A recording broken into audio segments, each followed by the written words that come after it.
Hello, my name is Matthew, and we are on to our second installment of the Life of Johnson read along. This past week, I read the second quarter of the book, 250 to 500 pages, and I'm reading this along with Steve Donahue and several other people, so I am very interested to hear how everyone's getting along with the book.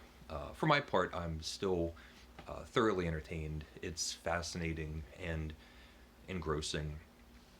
Um, Upon further reading, I did realize that my initial impression of Johnson as rude and a slob and abusive to Boswell was not a fair characterization. Johnson might have been rude and slovenly, but it's certainly not the whole picture. And Boswell and Johnson, as their friendship grows, their relationship, it's evident that they had a rich, dynamic friendship that was based on respect and affection. Um, and Boswell could give it just as well as he could take it. The other thing that didn't really sink in for me is that the first quarter of the book covers the majority of Johnson's working life.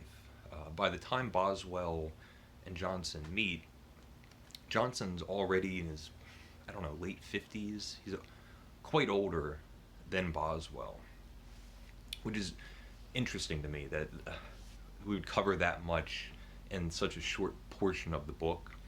But what that also means is Boswell, his relationship to Johnson, isn't that he's just a barnacle.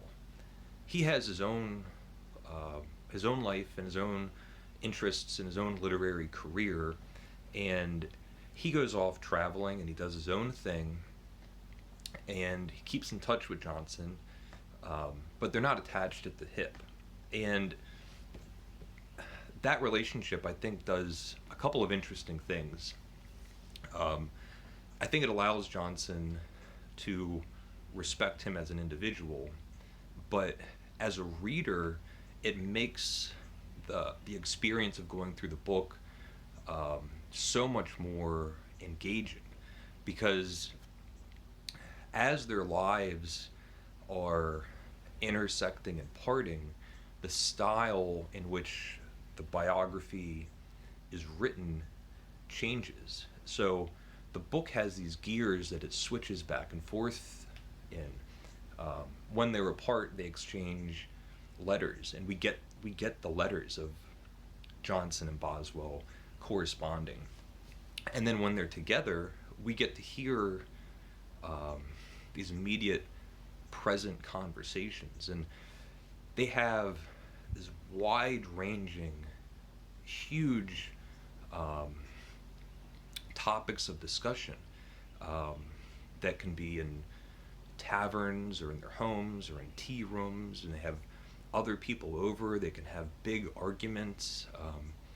Boswell is always kind of stirring the pot, and Johnson never has a shortage of opinions.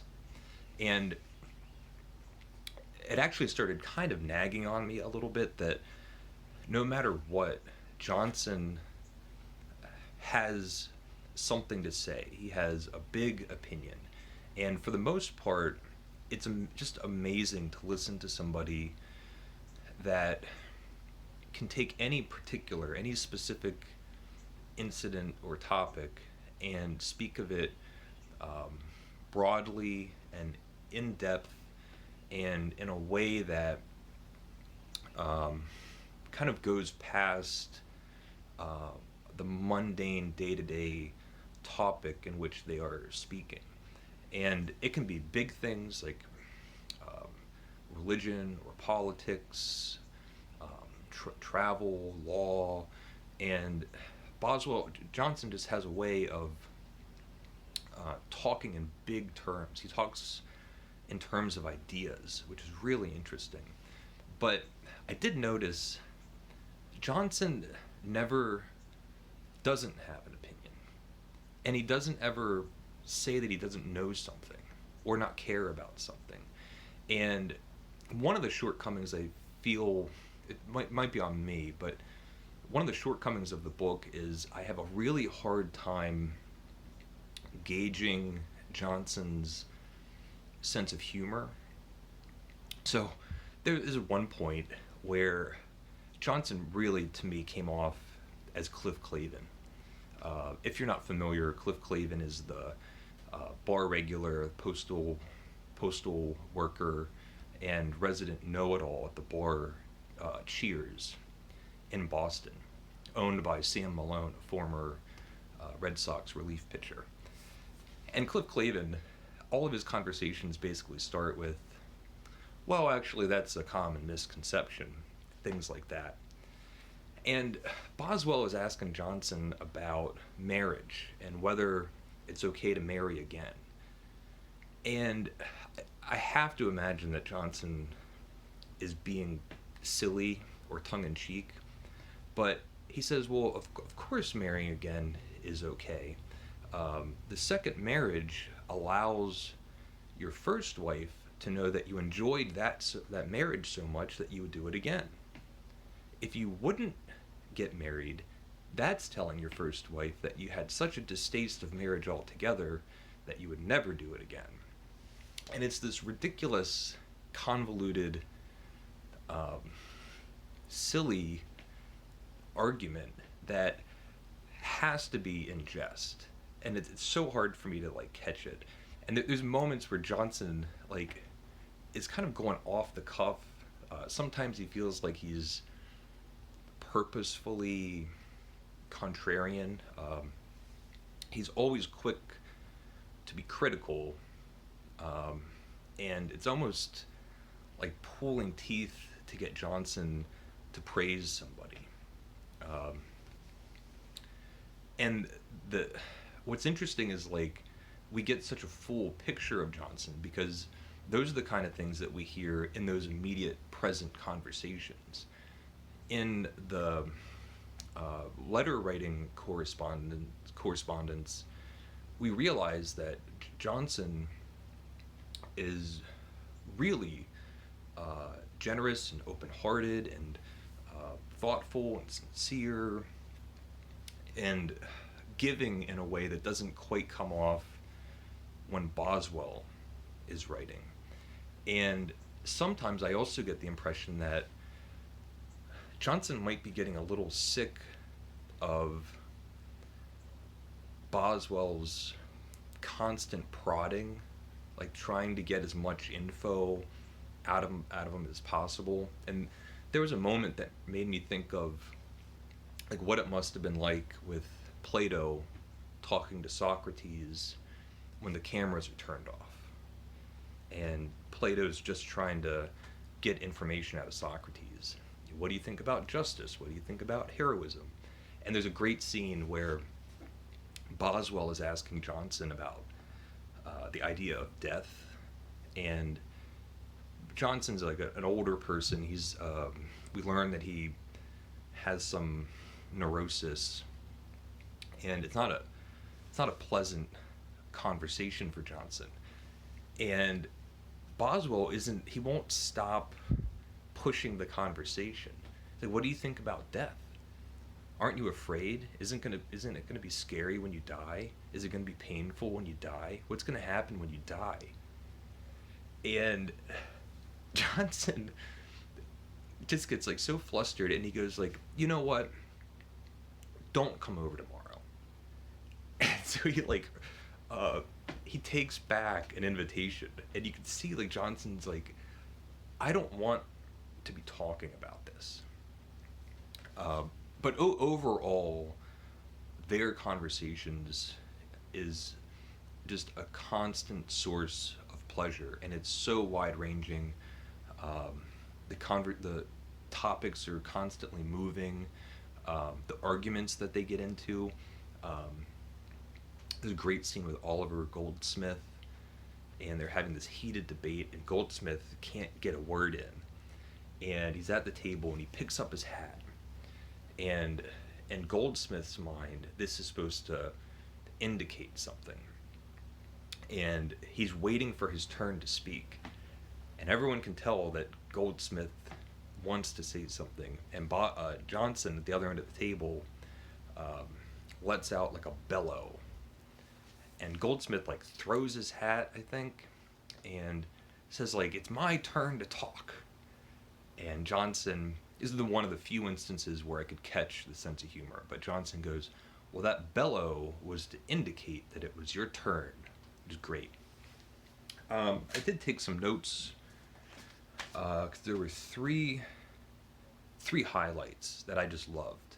There's an interaction with Johnson and the king. Johnson's a monarchist and a royalist, and he loves the idea of status. And it was such a great example of seeing that Johnson can be measured in conversation because he respects the dynamic of status.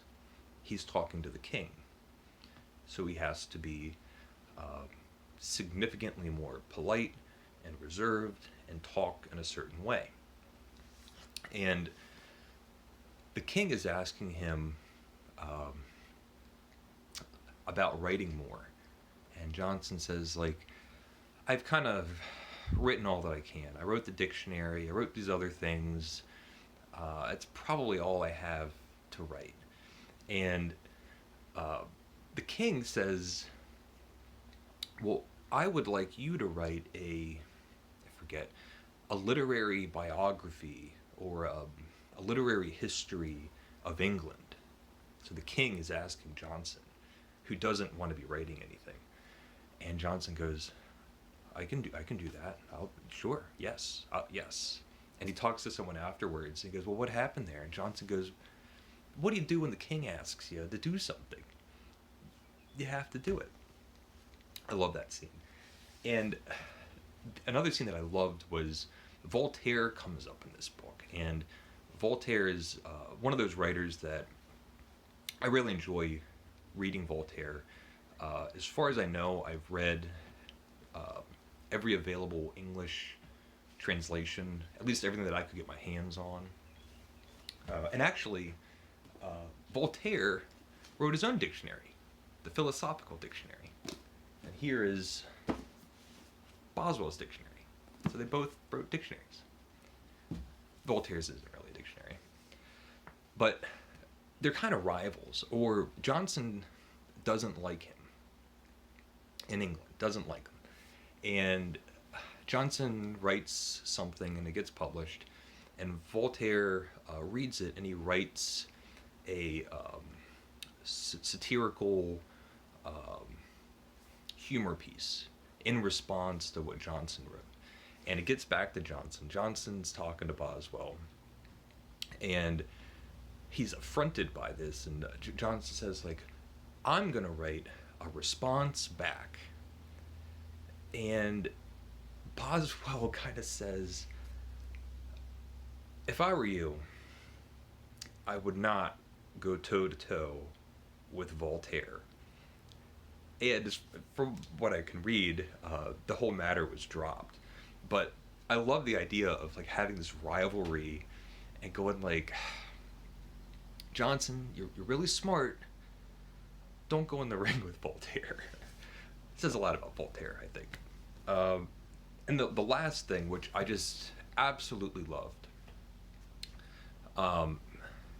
Boswell is writing something, and in it has Latin, and it's something that he's publishing, or maybe he was publishing something that had a whole bunch of Latin in it, and he's away, and so he's having a letter correspondence with Johnson. Boswell mails him a letter, and then also the published piece that has the Latin. So Johnson reads it, and he responds, and he corrects Boswell's Latin. And he says, "You said Ilium when you should have said Ilius, and this said Fricus when it should have said Fracus." So he mails it back, all these Latin corrections. Well, Boswell reads it, and disagrees. So he writes back and goes, well, here's sources from Virgil and Cicero and this and that, defending his Latin, saying, no, the way that I wrote it is correct. Johnson's saying, no, you need to change it to this. And I love that they're just like talking about it. And I don't understand, I don't know Latin, so I don't know why it was so amusing to me. I would be very interested to know what Steve thinks. So we have Johnson, who literally like wrote a dictionary and is like an expert in Latin, and then Boswell putting his foot down, holding firm. So I'd love to know if Steve thinks Johnson's corrections were more correct, or if Boswell's Latin was correct, or if there's just a preference. That's kind of most what at least the majority of my thoughts. The fact that it kind of goes back and forth, there's this meandering quality of their lives intersecting and going apart.